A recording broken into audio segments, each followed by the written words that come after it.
I think it's safe to say that there isn't one business on the planet that hasn't been impacted by COVID in some shape or form.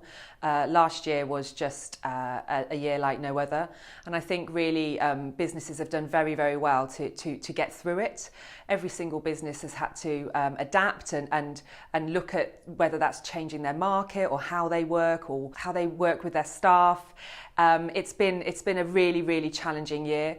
Add into that things like Brexit and the transition out of the EU that happened at the beginning of 2021, and I think it's safe to say, businesses have had to be very, very resilient. The Growth Hub has been sort of central to the support within Worcestershire for businesses over the last 18 months, and we have, we've been there taking the calls from businesses.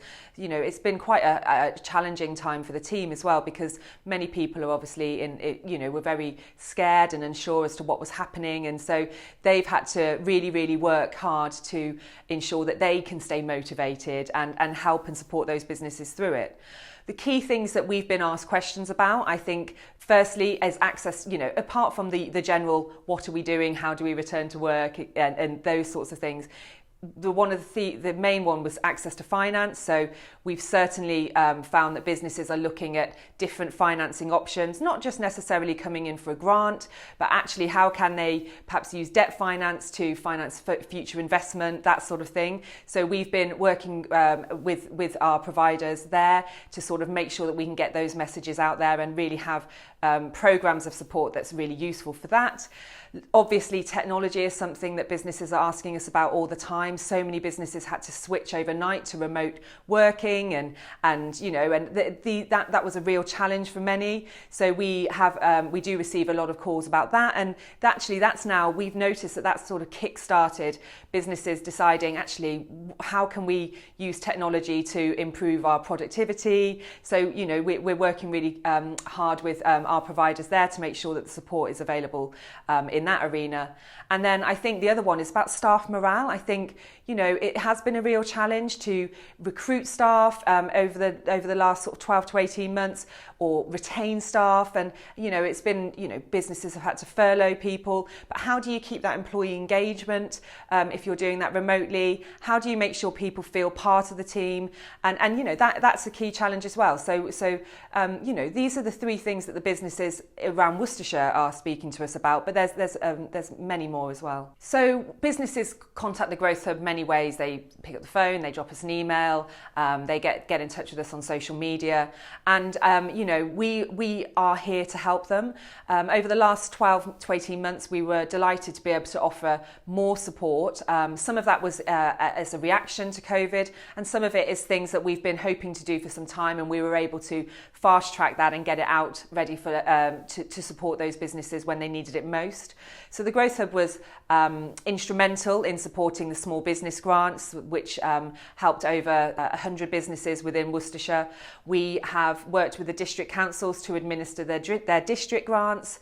We've obviously continued to work with the county council on all of their programmes of support as well, and referring businesses into that. So the Growth Hub specifically, one of the highlights for us in the last 18 months was being able to bring in specialist business advice. So we have a team of engagement and account managers who understand everything about the local ecosystem and the programmes of support. But when it comes to offering specialist advice, that's just not something that was within our remit. But now it is. So we have these specialist business advisors that we are fully funding, so they are free to the end user, and they've been able to really help and support businesses as they start making their next steps through the recovery, and hopefully grow and develop over the future. Another programme which we launched last year, and I'm absolutely delighted to say we're bringing forward to this year as well, is peer networks. So last year we had, that's a national programme, and we had 10 peer network cohorts within Worcestershire. And these are an opportunity for a business to sit down with their peers, business leaders, talking about the issues and the day-to-day issues that they come across, and then sort of I suppose sharing best practice, but also it's really reassuring for businesses to understand that perhaps it's not just them going through it, and these are topics and things that are shared across all sectors. So we're really, really pleased to be able to offer peer network support as we go into this financial year, and we hope to see that continue. And I'd urge any business who thinks that they might be looking for something like that to get in touch with the Growth Hub. A key role for the Growth Hub that we are seeing now is actually, and this started last year, was actually government utilised the Growth Hub network to gather intelligence. So on a weekly basis, when we speak to businesses, we take averages of the comments and conversations and the issues that they're facing, and we're able to feed that into government directly. So we fill out a report on a weekly basis which goes straight into the heart of government.